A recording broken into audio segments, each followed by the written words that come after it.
Alright, so if you're watching these videos in order and keeping up with my travels, you'll notice that at the last one I said I was going to stop my video so that I could make sure that I was still on the right trail and in the right place, look at the map, yada yada yada. Well, it turns out I missed my turn. So you see that little RR there at the top of that signpost? I don't know if you can tell it or not, but that's Rimrocker. That's the trail that I'm on. Apparently I missed this, so I just had to backtrack about a half mile, so it wasn't a big deal. I caught it early. Yeah, so that's the importance of stopping and checking your map. The good thing is, I downloaded the offline OnX Maps. I used my OnX Maps, and I am looking at it on my screen as well, but it doesn't always update when my phone is on the camera mode, so my screen in the car doesn't update. I'm using the phone for that, and it doesn't keep track when I don't have OnX open on the phone. So yeah, I had to download the offline maps this morning before I headed out. And it's a good thing that I did, because back there where I just stopped to check, I had no service. So without that downloaded offline map, I'd have never known where I was, that I was off trail, that I was not where I intended to be, and I would have continued to go the wrong direction. So there's the importance of taking care of your stuff and making sure you have things downloaded and prepare for what you need to do. So anyway, we're back on the right track now, climbing again, so climbing back into the mud and muck. The other direction was a little better. I thought I was kind of headed out of it, but we'll see. I mean, this will eventually get us to where we're not in as much mud, I hope. So looks like we're going to have a great vista here in just a second, rounding this corner. Nah, that one let me down. Not as great as what I expected it to be. But that's pretty cool. That mountain there. You get that, get those streaks out of your way there. There. Sorry about the windshield being a mess, but yeah, I really can't help it.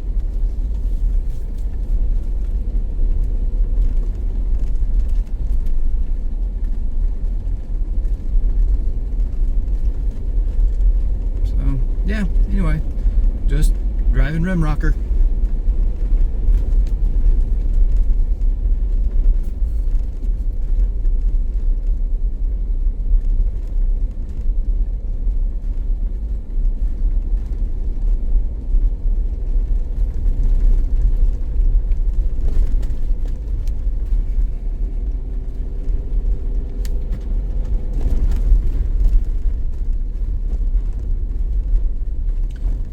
So for those of you that are watching this that might not know, Rimrocker is a trail. It's 166 miles long, and it runs from Moab to Montrose, Colorado.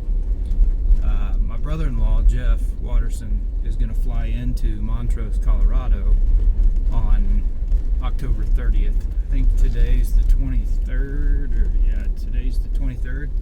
I planned on hanging out in Moab longer and staying there, but everything around there was no dispersed camping. I had to drive way, I mean like an hour and a half outside of town to get to dispersed camping, and then drive back in, and it ended up being more of a hassle, and there was no place that had service, which I may not have service out here either, but at least it's free. But the campsites around Moab, they had no service, and they cost you $20 a night on BLM land, and you were in a campground. So that's not really what I wanted to do for this trip. I wanted dispersed camping. I wanted to be out in areas like this by myself, and I was hoping to still have service, but AT&T has let me down. There's no Verizon service out here either, so you Verizon lovers are going to bash me. Have fun. Come prove me wrong. I can show you the maps. I mean, there's no service of any kind out here. So, and I'm not just AT&T, but I'm AT&T FirstNet for first responders. So we have priority on the networks. So if there's service to be had, we have it. And so there's no service to be had out here. So.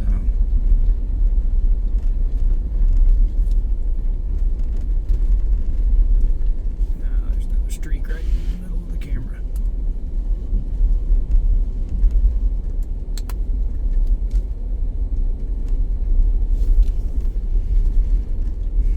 I feel like we're on on top of this bald here. Those trees that I showed you a little bit ago, they were actually I was still on the right route.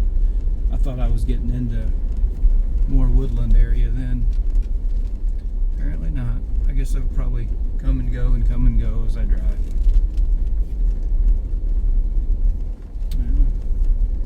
Yay! More muddy road.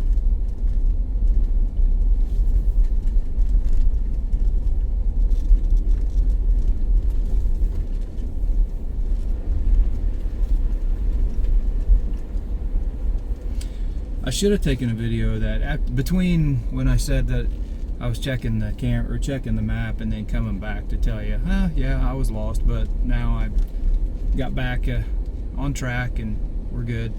I got off on a little side road that said that it would connect back to this trail.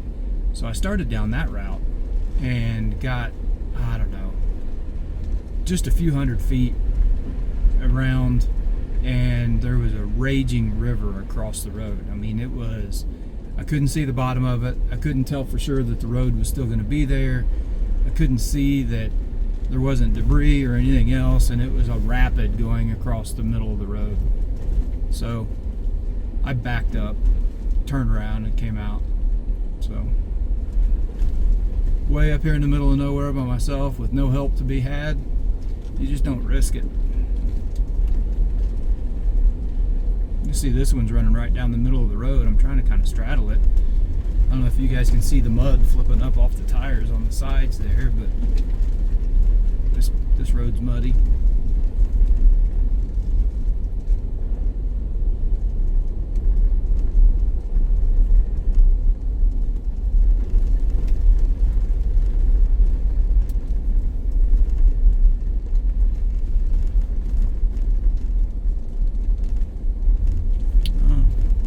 All across the road here.